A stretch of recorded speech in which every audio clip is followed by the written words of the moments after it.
नमस्कार मित्रों। कल मैंने आप लोगों को राज्य के नीति निर्देशक तत्व बताए थे। उसमें एक छूट गया था। छूटा तो हालांकि दो था, अनुच्छेद 47 और अनुच्छेद 48। लेकिन अनुच्छेद 46 और 47।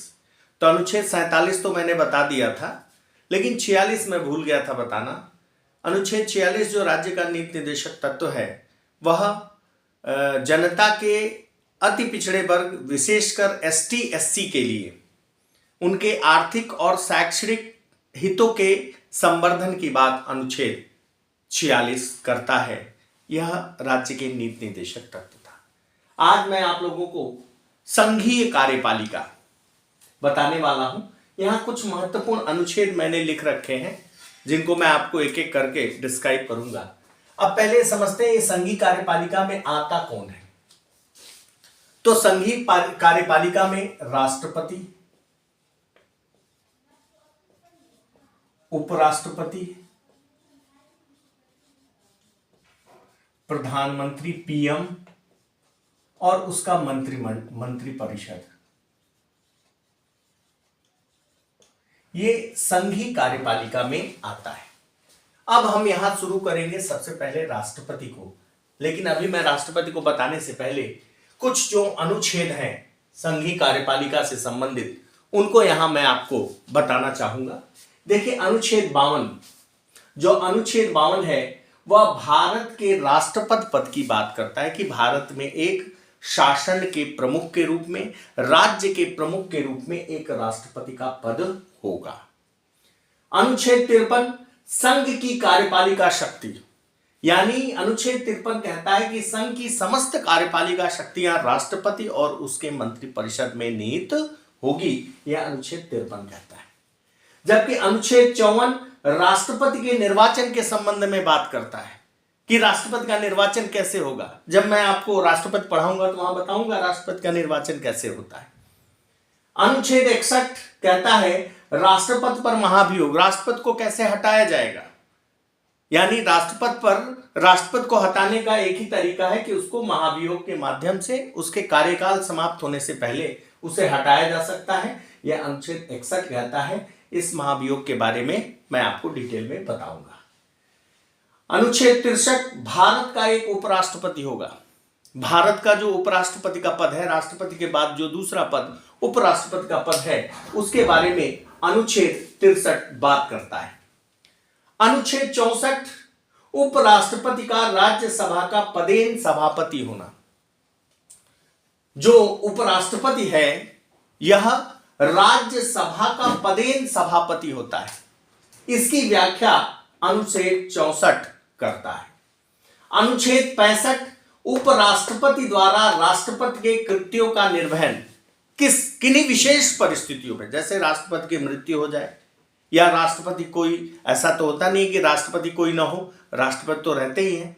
अगर अचानक राष्ट्रपति की मृत्यु हो जाए तो उनके कर्तव्यों का निर्वहन, कृत्यों का निर्वहन जो होता है, वो अनुच्छेद 65 के अंतर्गत यह उपराष्ट्रपति करता है। इसके बाद अनुच्छेद 72, कुछ जो इंपॉर्टेंट अनुच्छेद है संघीय कार्यपालिका के संबंध में, उन्हीं की मैं बात यहां कर रहा हूं। यह कंपटीशन के दृष्टिकोण से महत्वपूर्ण है, अक्सर इसमें से पूछे जाते हैं। अगला 72 राष्ट्रपति की क्षमादान की शक्ति।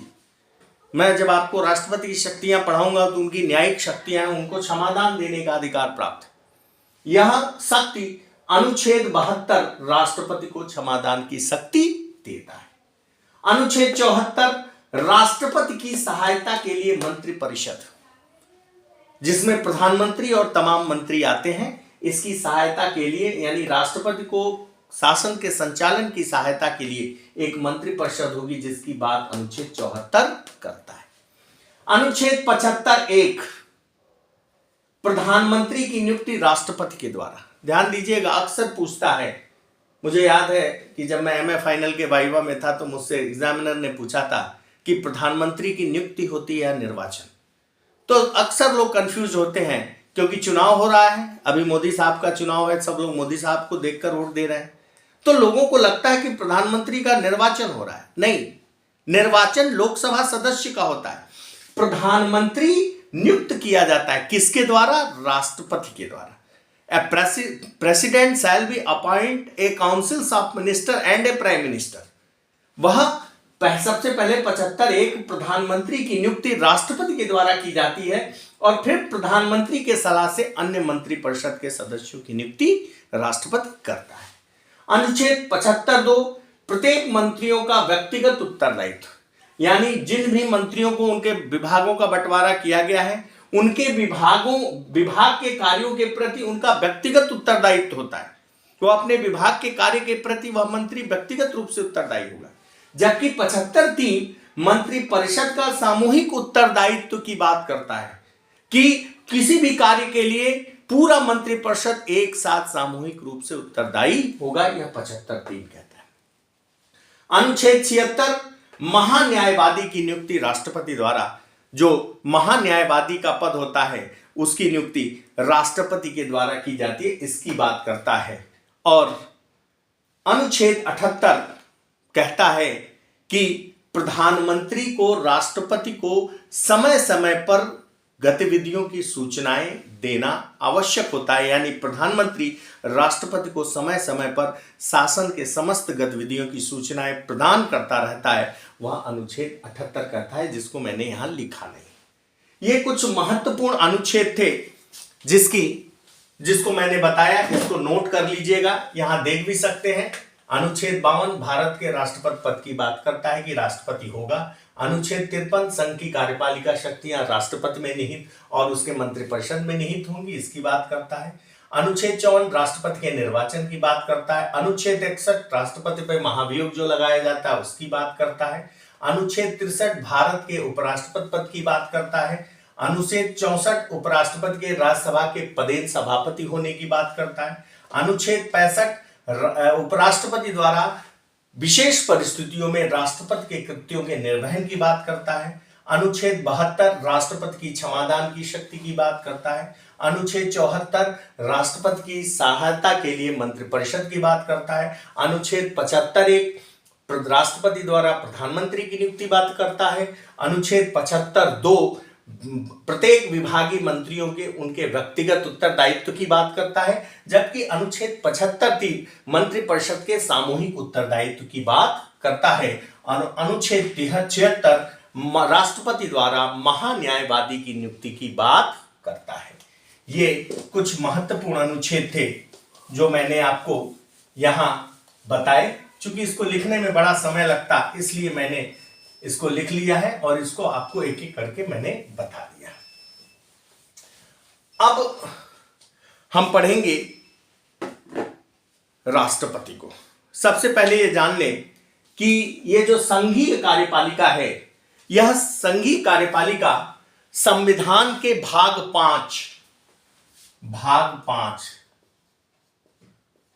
5 में अनुच्छेद 52 से 78 तक संघीय कार्यपालिका की विवेचना संविधान में की गई है, जैसा कि मैंने आपको अनुच्छेद बताया भी।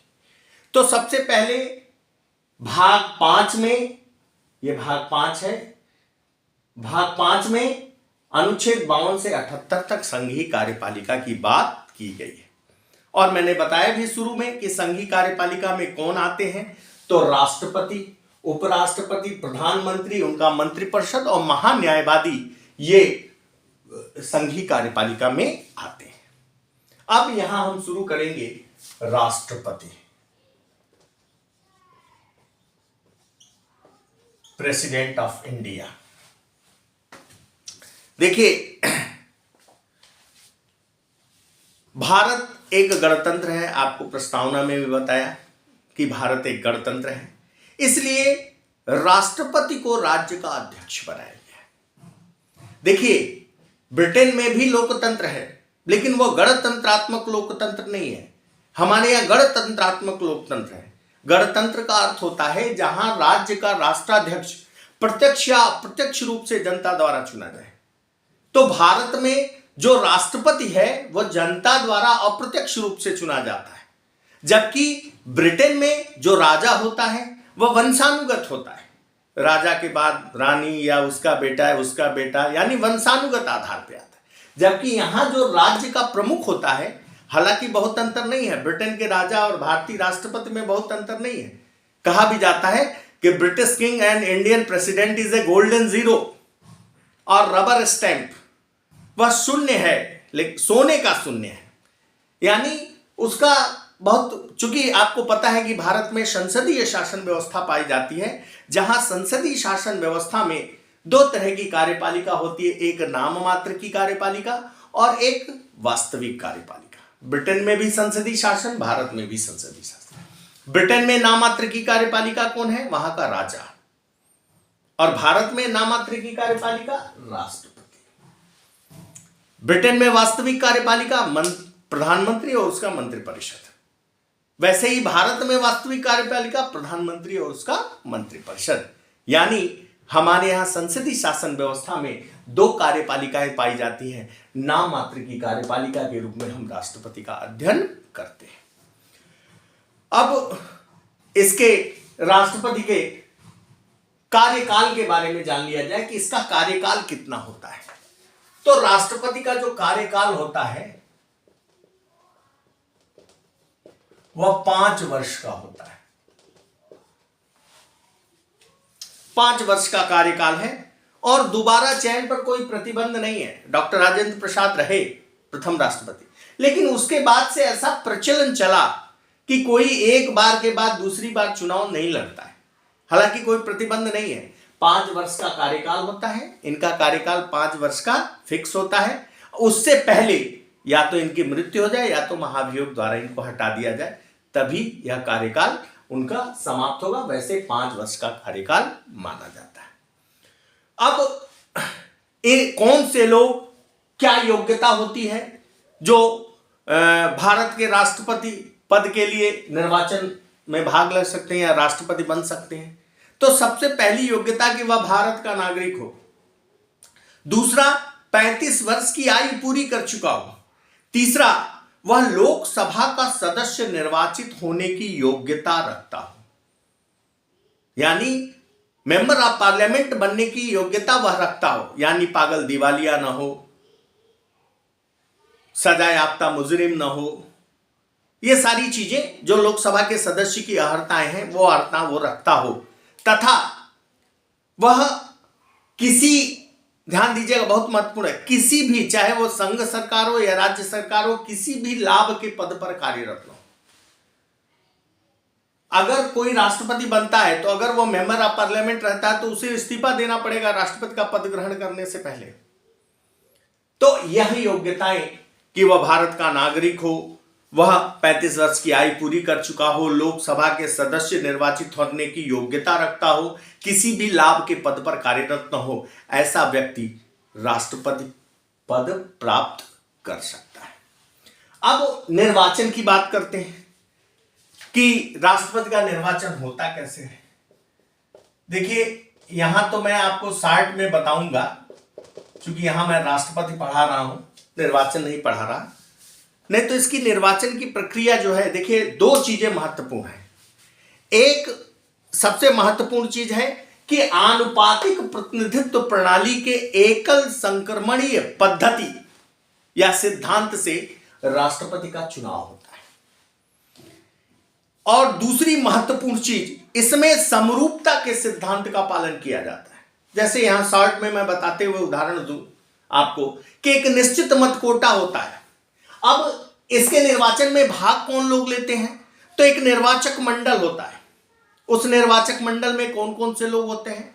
तो लोकसभा, राज्यसभा एवं राज्यों की विधान सभाओं के निर्वाचित सदस्य। ध्यान दीजिएगा, मैंने एक शब्द बोला है, निर्वाचित सदस्य। ऐसा नहीं कि जो मनोनीत हो वो भी उस चुनाव में भाग लेना, क्योंकि राष्ट्रपति ही मनोनीत करता है तो उसके चुनाव में वह भाग नहीं ले सकता। इसीलिए कहा गया कि जो निर्वाचक मंडल राष्ट्रपति का चुनाव करता है, एकल संक्रमणीय मत पद्धति और समरूपता के सिद्धांत के आधार पर राष्ट्रपति का चुनाव होता है। इसमें लोकसभा, राज्यसभा और राज्यों की विधान सभाओं के निर्वाचित सदस्य इसमें भाग लेते हैं। इसका एक निश्चित मत कोटा निकाला जाता है। अब एक विधायक के मत का मूल्य और एक सांसद के मत का मूल्य अलग अलग होता है। तो उसका एक फार्मूला होता है, कभी जब मैं निर्वाचन पढ़ाऊंगा तो उसको डिटेल में बताऊंगा। यहां बस इतना जानिए कि राष्ट्रपति का निर्वाचन निर्वाचक मंडल द्वारा होता है। आनुपातिक प्रतिनिधित्व प्रणाली के एकल संक्रमणीय पद्धति से समरूपता के सिद्धांत के आधार पर निर्वाचन होता है और किसी भी राष्ट्रपति को निर्वाचित होने के लिए एक निश्चित मत प्राप्त करने होते हैं। वह निश्चित मत प्राप्त करने के बाद निर्वाचन उसका हो जाता है।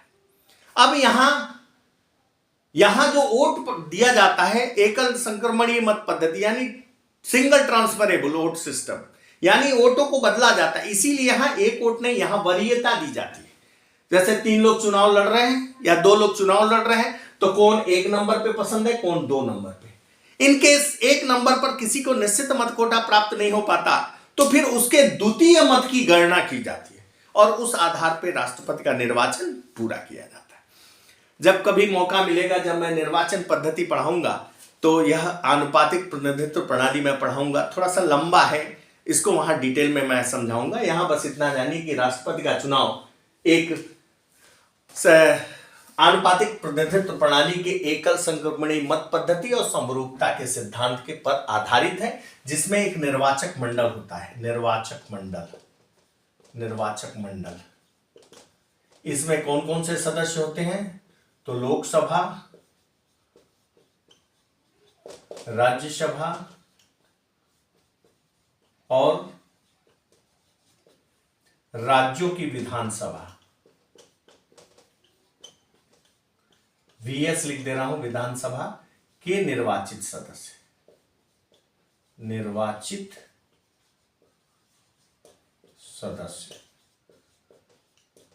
ये निर्वाचक मंडल होता है और यह मिलकर भारत के राष्ट्रपति का निर्वाचन करता है।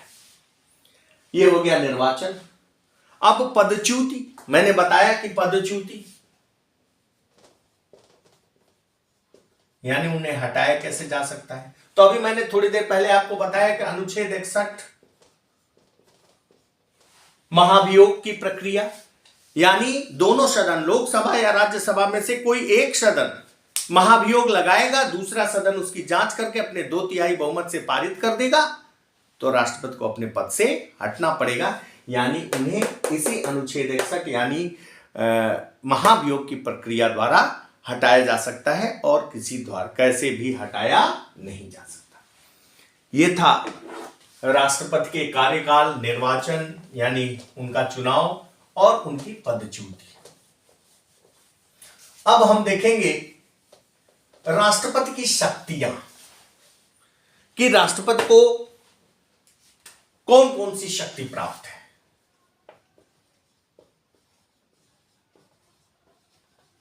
की शक्तियां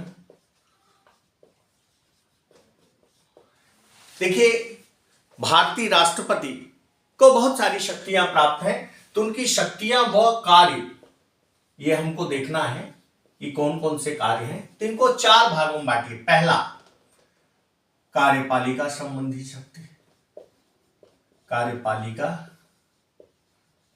संबंधी शक्ति बहुत आसान है, ये सब लोग पढ़ते चले आए हैं शुरू से ही। अब कार्यपालिका संबंधी क्या क्या शक्तियां प्राप्त हैं। 4 शक्तियां हैं। पहला कार्यपालिका, दूसरा विधायी,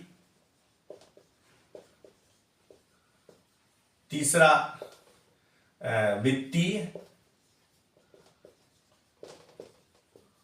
चौथा न्यायिक,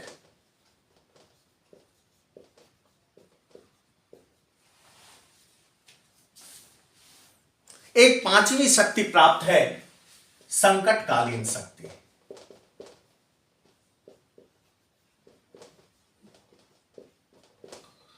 इसको आप कार्यपालिका शक्तियों में जोड़ सकते हैं, लेकिन इसको थोड़ा सा बड़ा है, डिटेल में इसको मैं बताऊंगा। अब देखते हैं राष्ट्रपति के कार्यपालिका संबंधी शक्तियां। देखिए, सबसे पहली चीज, जब कार्यपालिका शक्तियों की चर्चा शुरू करेंगे तो हम याद करेंगे अनुच्छेद 53 को कि क्या कहता है कि भारत राष्ट्र की समस्त कार्यपालिका शक्तियां राष्ट्रपति में निहित होंगी। यानी राष्ट्रपति के ही नाम से समस्त कार्यपालिका के कार्य होते हैं, समस्त प्रशासन राष्ट्रपति के नाम से ही संचालित होते हैं। पहला कार्य। दूसरा कार्य, प्रधानमंत्री और मंत्रिपरिषद की नियुक्ति भी राष्ट्रपति करता है और उनसे त्यागपत्र लेके उनके पद से हटा भी सकता है। यानी प्रधानमंत्री और राष्ट्रपति की नियुक्ति भी प्रधानमंत्री और मंत्रिपरिषद मंत्रियों की नियुक्ति भी राष्ट्रपति करता है और उनसे त्यागपत्र लेकर या किसी कारणवश उनके पद से हटा भी सकता है। अब ऐसा थोड़े नहीं कि किसी को प्रधानमंत्री बना दे। जब प्रधानमंत्री मैं पढ़ाऊंगा तो वहां बताऊंगा कि लोकसभा में बहुमत दल के नेता को प्रधानमंत्री के पद पर राष्ट्रपति आसीन करता है, या मतलब बहुत ज्यादा हंग विधान लोकसभा हो, बहुत कंफ्यूजन हो, तो उसमें जो सबसे सर्वाधिक मत प्राप्त दल होता है उसके नेता को वह प्रधानमंत्री पद के लिए आमंत्रित करता है। अब तीसरी शक्ति, पहला तो मैंने आपको बताया कि वह गणतंत्र का प्रमुख होता है, उसी के नाम पर सारी शासन व्यवस्था होती है। दूसरा, मैंने प्रधानमंत्री और मंत्रिपरिषद के सदस्यों की नियुक्ति करता है। तीसरा, तमाम उच्च पदाधिकारियों की नियुक्ति उसके द्वारा की जाती है, तमाम उच्च, जैसे विदेशों के राजदूतों की नियुक्तियां, वाणिज्य दूतों की नियुक्तियां, महान्यायवादी की नियुक्ति, प्रमुख निर्वाचन आयोग या अन्य निर्वाचन आयुक्तों की नियुक्ति, संघ लोक सेवा और प्रांतीय लोक सेवा आयोग के अध्यक्ष और सदस्यों की नियुक्ति, यानी तमाम जो बड़े बड़े उच्च अधिकारियों के पद हैं उन सबकी नियुक्तियां राष्ट्रपति के द्वारा की जाती है। चौथी चीज, बड़ी महत्वपूर्ण चीज है कि केंद्र शासित प्रदेश होते हैं, बहुत सारे केंद्र शासित प्रदेश हैं, बहुत सारे केंद्र शासित प्रदेश हैं, उन सभी केंद्र शासित प्रदेशों के प्रशासकों की भी नियुक्ति राष्ट्रपति के द्वारा ही की जाती है। यानी जो भी केंद्र शासित प्रदेश होंगे उनके प्रशासकों की नियुक्ति, उनके एडमिनिस्ट्रेटरों की नियुक्ति राष्ट्रपति के द्वारा की जाएगी। इसके साथ ही साथ समस्त वैदेशिक संबंध बनाए रखने की भी अंतिम शक्ति राष्ट्रपति के पास है। यानी राष्ट्रपति के द्वारा ही समस्त वैदेशिक संबंधों को बनाए रखने का कार्य किया जाता है। इसके अलावा इसी कार्यपालिका शक्तियों में आता है कि वो तीनों सेनाओं का सर्वोच्च सेनापति होता है। जल, थल, वायु, तीन सेनाएं हैं, जल सेना, थल सेना और वायु सेना। इन तीनों सेनाओं का सर्वोच्च सेनापति जो होता है वह भारत का राष्ट्रपति होता है। इसके अलावा कार्यपालिका शक्ति के रूप में एक और चीज देख सकते हैं, बड़ी महत्वपूर्ण चीज, कि राज्यों का जो प्रशासन राज्यपाल और उनके मंत्रिपरिषद द्वारा किया जाता है वह वास्तव में राष्ट्रपति के ही दिशा निर्देश में किया जाता है। यानी राष्ट्रपति कभी किसी राज्य को, उसके प्रशासन को वह संदेश भेज सकता है, यानी उसके ही दिशा निर्देश में राज्यों का शासन का संचालन होता है। यह उसके कार्यपालिका संबंधी शक्तियां होंगी। बहुत शार्ट में, बहुत बड़ा नहीं है। जब आप प्रधानमंत्री को देखेंगे, जब प्रधानमंत्री को पढ़ेंगे तो देखेंगे कि वास्तव में जो भी राष्ट्रपति के कार्य है वो सारे कार्य लगभग वो प्रधानमंत्री के माध्यम से करता है। कहा भी जाता है कि राष्ट्रपति की आंखें प्रधानमंत्री मंत्रिपरिषद होती हैं, राष्ट्रपति के कान मंत्रिपरिषद होते हैं, राष्ट्रपति के हाथ मंत्रिपरिषद होते हैं, राष्ट्रपति के पैर मंत्रिपरिषद होते हैं। तो वहां जब हम मंत्रिपरिषद को पढ़ेंगे, प्रधानमंत्री को पढ़ेंगे, तो वहां और ये सारी चीजें सब आ जाएंगी। अब दूसरा देखते हैं विधायी शक्तियां। देखिए सबसे महत्वपूर्ण चीज कि संसद का सत्र बुलाना और उसका संसद के सत्र को समाप्त करना तथा लोकसभा को भंग करना, यह तीनों कार्य राष्ट्रपति के द्वारा ही किए जाते हैं। संसद सत्र कब बुलाया जाएगा यह राष्ट्रपति निर्धारित करेंगे, संसद सत्र कब समाप्त करना है यह राष्ट्रपति बताएंगे, और लोकसभा को चाहे राष्ट्रपति तो लोकसभा को भंग कर सकता है, राज्यसभा को चूंकि भंग नहीं कर सकता। संघीय कार्यपालिका के बाद जब संघीय व्यवस्थापिका पढ़ेंगे अनुच्छेद 79 से, तो वहां आपको पूरा लोकसभा राज्यसभा सब पढ़ाया जाएगा। तो वहां बताया जाएगा कि राज्यसभा स्थायी सदन है, वो कभी भंग नहीं होती, इसलिए राज्यसभा को तो नहीं लेकिन लोकसभा को भंग कर सकता है। इसके अलावा विधायी शक्तियों में व्यवस्थापिका के 2 सदन है, लोकसभा और राज्यसभा। इन सदनों में, राज्यसभा में 12 सदस्य कला, विज्ञान, साहित्य के क्षेत्र से नामित होते हैं। उन सदस्यों को नामित करने का कार्य राष्ट्रपति करता है, यानी राष्ट्रपति के द्वारा ही कला, विज्ञान, साहित्य के क्षेत्र के तमाम सदस्यों को नामित किया जाता है। और लोकसभा या राज्यों की विधानसभाओं में एंग्लो इंडियन सदस्य नामित मनोनीत होते थे, वह भी राष्ट्रपति के द्वारा किया जाता है। तीसरी चीज, संसद के सत्र का उद्घाटन करना और उसके साथ अपना संदेश भेजना। जब भी संसद सत्र का शुरुआत होता है तो राष्ट्रपति संदेश भेजता है संसद को, और वह बताता है कि इन इन चीजों पर कार्य आप करें। यानी संसद को राष्ट्रपति द्वारा संदेश भेजा जाना, यह उसकी विधायी शक्तियों या विधायी कार्य में आते हैं। अब एक और महत्वपूर्ण चीज, बहुत महत्वपूर्ण है, आगे आप पढ़ेंगे अनुच्छेद में, अध्यादेश जारी करने की शक्ति।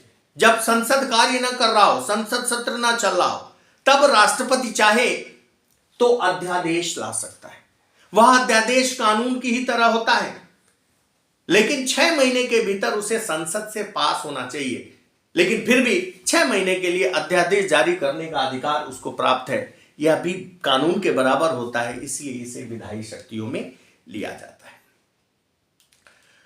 एक और बहुत महत्वपूर्ण चीज, चाहे संसद का हो या राज्यों के विधानमंडलों का, इन दोनों के ही द्वारा पारित किसी भी विधेयक पर वीटो पावर लगाने का, यानी निषेधाधिकार का अधिकार राष्ट्रपति को होता है। 2 तरह के वीटो पावर बताए गए, एक पॉकेट वीटो और एक लेट वीटो।